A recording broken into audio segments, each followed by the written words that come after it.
What I spent a lot of time thinking about this because I was like, what does that actually look like on a day-to-day basis? Like, what are the things that we do to be leaders in education for equity and social justice? And do we even frame it as that for ourselves? When we wake up in the morning, when we think about who we are. One of the things that I was thinking about is how, I think we all start with this assumption that oppression automatically reproduces itself without interruption. And that's something that I know Dr. Khalifa talks about in his book on culturally responsive leadership. So that we basically have to start with a choice. Once we acknowledge that oppression exists in every space that we operate, are we going to uphold the current system in our actions, in our thoughts, in our words, or are we going to continually fight to disrupt it? So that education is a political act, it's a spiritual commitment, it's mind, body, spirit, it's everything that we are. And Shanette kind of talked about this in the beginning. When we think about sort of the challenges in having culturally responsive pedagogy even take hold in our school board, in the Toronto District School Board, or across the province, or across the country, or North America, part of the challenge is that people learn the language and they learn what to say, but they haven't internalized or lived it in many ways, and thought about how this impacts everything that you do. KRS-One, has this quote about rap is what you do and hip hop is what you live. And I think the essence of that is that, when you think about how you operate to be a leader for equity and social justice, it's every moment of every day. There's a podcast that I listen to sometimes called Better Leaders, Better Schools. And what they do on there is they ask you, can you give us a day in the life? Like, what does that look like for you? So I took my inspiration from there. I think I'll because some of our other colleagues have sort of named some very important pieces. For me, it starts from the evening. Like it's before you go to sleep. It's visioning what the next day needs to look like. Like, what are the things that you're seeing in your context that need disrupting, and what's your challenge for the next day going to be?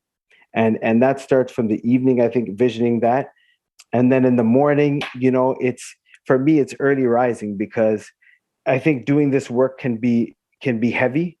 The assault on our bodies, on our minds, on our spirits, when you know that you're walking into a space that is not meant for you to succeed, not designed based on your ways of knowing and understanding, and not in the best interest of so many of the young people and the families that we serve. It's like you got to prepare yourself for war on a daily basis. For me, I got a affirmation. I don't know if other leaders on the podcast or those of our listeners do affirmations.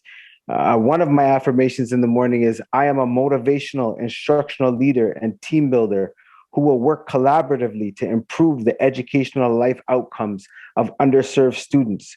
I will expect and only accept greatness. And I have to remind myself of that on a daily basis. I get up in the morning, I do my emails early in the morning. And the reason I do all my emails early in the morning is because during the day, it's all about building relationships. It's all about, making connections with young people, making connections with staff too. We haven't talked so much about how do you move staff when you're a leader for equity and social justice, and we all work in predominantly, or many of us, let's say, work in predominantly white spaces that just uphold in so many ways the dominant culture. How do you navigate that from your identity and your space? How do you navigate that tension on a daily basis? And I think we have to be present for it all. So some of the technical pieces, or the administrative tasks, we got to put those to the side and be present in the moment, so we can continue to build our lens, to name, to acknowledge, to see the harm, the violence that's happening around us, and then be intentional and strategic about how we're going to disrupt it. So I set aside time every day to sit with my leadership team, my two vice principals, and we strategize. We look at data, We think about how we frame our school improvement plan so that everything, so first of all, so that the school improvement plan is in essence anti-oppressive and that everything else flows from there. How we use our budget, how we decide what professional learning is going to look like, how we design the timetable, how we position certain staff into certain roles in the school. It's all strategic. The classroom walks, how we make sure that we're in the spaces every day, noticing, naming, disrupting, as some of our other participants on the podcast have already talked about. One of the things that I just mentioned around community is we spend a lot of time talking about how we want to work with, learn from, advocate with, alongside community. Aside from our newsletter, we think about, okay, how we're going to position that. We make phone calls, community phone calls, large call outs. We do video messages, we position students in those video messages, all thinking about how our work is with and alongside and in partnership with the communities that we work with. I think it comes even, when you finish your day, I think when you lead from a lens for equity and justice, that it influences your conversations at the dinner table. It's what you choose to read in the evening, what you're watching, on TV, and not only what you're watching and reading, but how you're watching and reading and taking in those texts. It's the food preparation at nighttime, to get ready for the next day, because you got to take care of yourself. You got to be well to do heavy lifting and heavy work. So for me, it's thinking about how we fight the system on a daily basis, a system that we all know is corrupt and violent and so many other things, and how at the same time we build relationships even with those who are perpetuating the violence. Because in the spaces that we work in, to have the impact that we need to have, I think it's dynamic ways that we have to work in, to bring people into the conversation and to be able to have the impact that we need to have and that we want to have. And lastly, Dr. Khalifa talks about this, that sometimes we just assume, okay, well, if we talk about race, with our colleagues and staff, and we mention a few identities or whatever, then we're doing the work, and that we're prepared to do the work. But kind of talks about the fact that people need to also, for ourselves, we need to constantly be building our lens of how do we might know what culturally relevant and responsive pedagogy is and what anti-racist education is, but how do you become an anti-racist leader in education? What does that mean? What does that look like on a daily basis? And so I'm so glad that you brought us to this conversation and asked the question.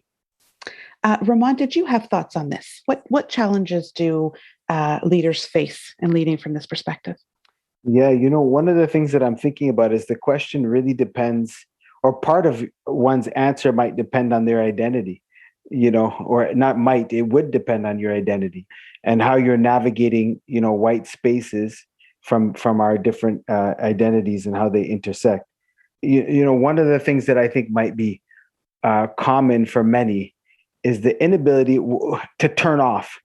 So one of the things that, I struggle with, and I think about Vidya, I've known you for a while, Karen, I've known you for a while, and this idea that because we feel in many ways the urgency of the work, and we think about that for many people, like this is not a joke, this is life or death. And many of us have experienced like legit, like people, young people dying because systems continue to enact violence on their families, their communities, their possibilities, their futures, right? So, this inability to turn off, seeps into so many things. Like it's like every evening, like we're doing podcasts. Thank you, Vidya, for bringing us together for this one. And I'm not, in no way am I saying, but this is the level to which we have to do this work, because the urgency is there. We're like trying to find ways to stop Bill 197 on weekends and summers and in the evenings. We're petitioning against streaming, and we're on Twitter. Those of you, on Twitter, trying to, change the conversations and bring new ideas. And I find one of the things is, like, I have trouble turning off.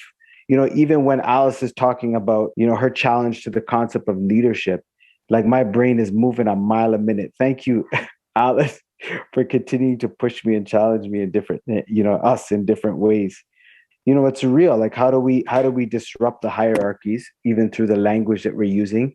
And at the same time, how do we acknowledge that no matter what we choose to identify with or how we choose to frame ourselves, we are still taken up in society in certain ways. So even if I don't, use the language of leader to identify, myself in my, I think it was Chernet talked about positional power. And that's one thing I became very conscious of when I was an administrator, and I was trying to, build in certain ways, even with, certain students or staff. And I noticed that there was automatically, the space had changed a bit just because of my position. I had to come at it from different angles. The work was different in terms of the approach. I don't know if other people experienced that, but it's because of the way that these positions have played out historically, right? So people have lived in real trauma from the ways they've been treated by people in these positions of power. So there's unlearning, and that has to happen, I think, for us all. I just think we have to continue to find the joy, and the work that we're doing. We have to continue to feed our soul. Audre Lorde has a quote that thank you, Karen and Dr. Nicole Westburns, for sharing this at a session of professional learning that I recently attended, trying to up my game and figure out how to do this work properly. They shared a quote from Audre Lorde: "Caring for myself is not self-indulgence, it is self-preservation. And that is an act of political warfare." I'm just going to leave it on that note. Find your allies, continue to do the work, find your joy.